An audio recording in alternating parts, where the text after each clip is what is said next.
Well, I'm delighted to be joined here today by Yvonne and Rebecca, who are two of this year's Oxygen influencers. Welcome, Yvonne and Rebecca.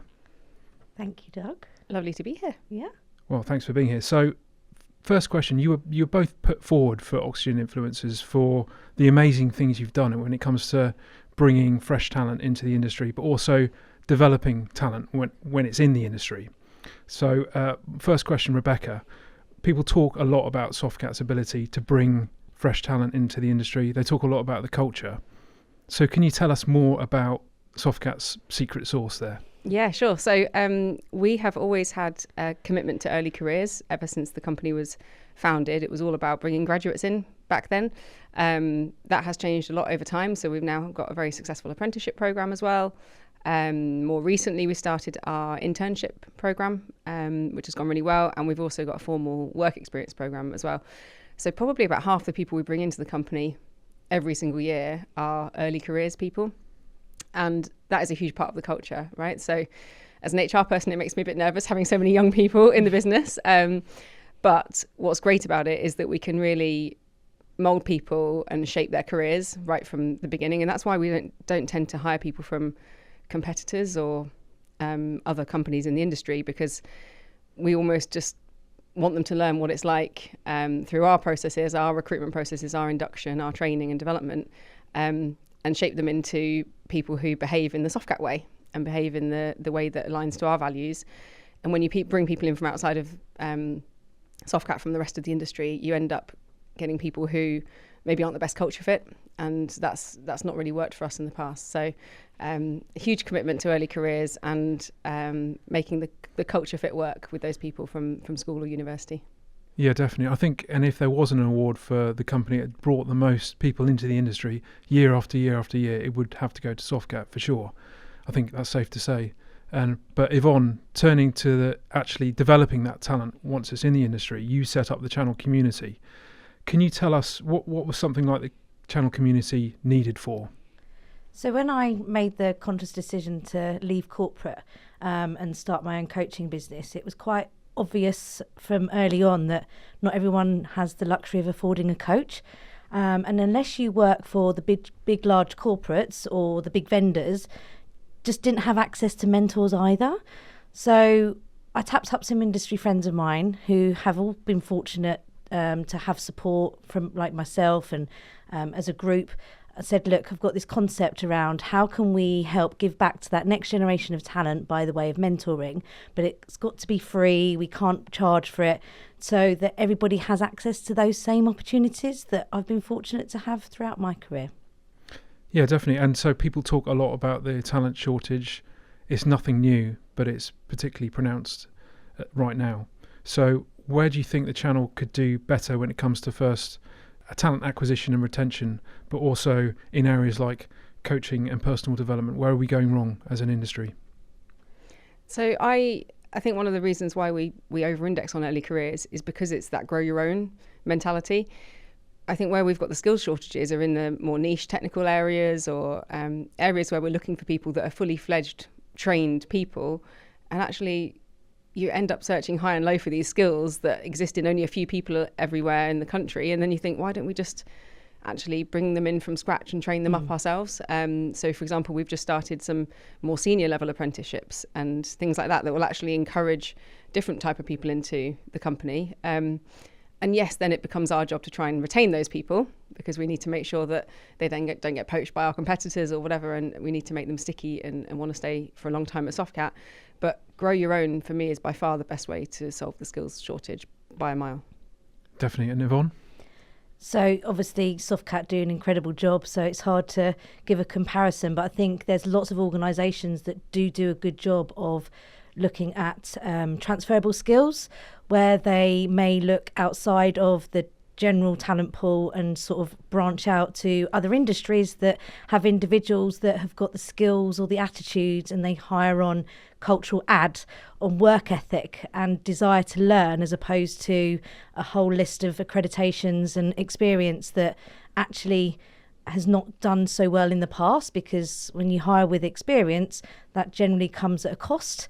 And also with a preconception about what their worth is. I think, if you take the great work that Softcat's done and you replicate that with people from outside different industries, then you can get the same type of results. But it's just making sure that you fish from a different pond, because it's not a pond, it's a puddle, unfortunately. So you need to try, if you keep doing the same things, you're going to keep getting the same result. So how can you branch and widen your net a little bit further? Yeah, definitely. And actually, at an earlier episode of this podcast, we had Ollie and George. Ollie from West Coast, George from Ampito. Ollie was a former carpenter, George was a former teacher. So we are highlighting that as well. But just turning back to graduate and apprenticeship schemes. So what does a best-in-class graduate and apprenticeship scheme actually look like? And you've been at Softcat since 2017 as HR Director and Chief People Officer. Are there any mistakes that Softcat has actually made early on in that journey? This brings me on to diversity a little bit. So one of the things that we have battled with in early days is hiring a lot of people in our own image. So the traditional people that we would hire from similar universities, similar backgrounds, maybe people whose families worked in the industry, they already know about the IT channel industry, and then you end up with a lack of diversity. So what we've tried to do much more recently is more outreach to local schools that may be more disadvantaged schools, or local schools that have a high proportion of ethnic minorities, for example, so that we are bringing in a different type of people. The problem with that is a lot of people haven't heard of the IT channel industry. So you go into a school and you're met with a sea of blank faces. So then that's on us to try and explain and improve the branding around the industry. And that's for every company in the industry needs to do that, to make sure that people have actually heard of what we do, because otherwise it's quite an unknown. Being B2B, it's really difficult to get the name of the industry and the great opportunities that the industry presents out there. Like, once you start talking to people about it, they get on board, but because they haven't heard of it in the first place, it's like an uphill battle. So it's great to hear that there are people coming in from other areas, but there is so much more we can do on that in terms of really nailing home what the brilliant opportunities there are available to us in this industry. Yeah, and that's a great segue for Yvonne as well, because the channel community does have a big emphasis on social mobility. Yeah, absolutely. Well. I think we were already passionate about it before we knew the stats that were launched or released by the Tech Talent Charter, which said that only 9% of people from low social economic backgrounds are in the channel. Well, mainly in tech, but also the channel, which is ridiculous. That's such a really poor stat. Part of that is, we think, maybe down to data collection. People just don't like to admit their upbringing. But some of that is also to the fact that it is quite, in some areas, elitist still. To Rebecca's point about, you hire people like you from the past, so you have to change how you view that.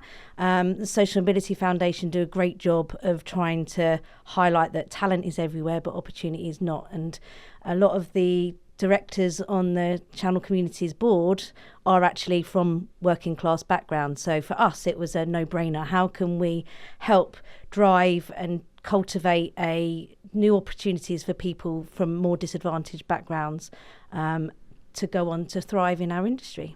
And we found that as well in our data collection internally. So we did ask our employees to let us know about their backgrounds, and most of them were willing to share, which is great because it means they trust us with that data. And what they were saying is that their backgrounds a lot of the time are not in line with the broader UK population. So more of them have been to private school, more of them have parents that have been to university, more of them didn't have free school meals, the standard questions that you ask about social mobility. And so there is definitely some work there for us to do to mirror the rest of the UK as a whole. And that's always our aim, is to basically look like the UK from a demographics perspective. Yeah, that's really interesting. I think it's 35% of people across the UK would come from what they mark as a low social economic background or working class. So that's the sort of measure that people aim for. There's one measure that I read quite consistently, is if you can't gather data from all of the facets, because it's quite difficult and challenging, just by asking what the career was of the main earner in your family when you were age 14. So that's just one question, and just by asking that one question can give you a really good baseline as to where they sit, because no one wants to admit they've had a free school meal, or they might not want to admit that they're the first person to go to university, but that one question most people will answer. So it's a really good way of gathering it without being too intrusive, and making people don't feel like they're having to share what they're not that comfortable about. Yeah, definitely. And onto the two of you personally. So Oxygen Influencers, just to explain, it wasn't me who put forward the 25 people for Oxygen Influencers. It wasn't Nebula. It came from your peers. I asked a load of leaders to put forward people that are driving positive change, but from outside the boardroom. So you were put forward as part of that process. So it'd be really great to reflect on your careers. What would you say, Yvonne, has been your career high so far?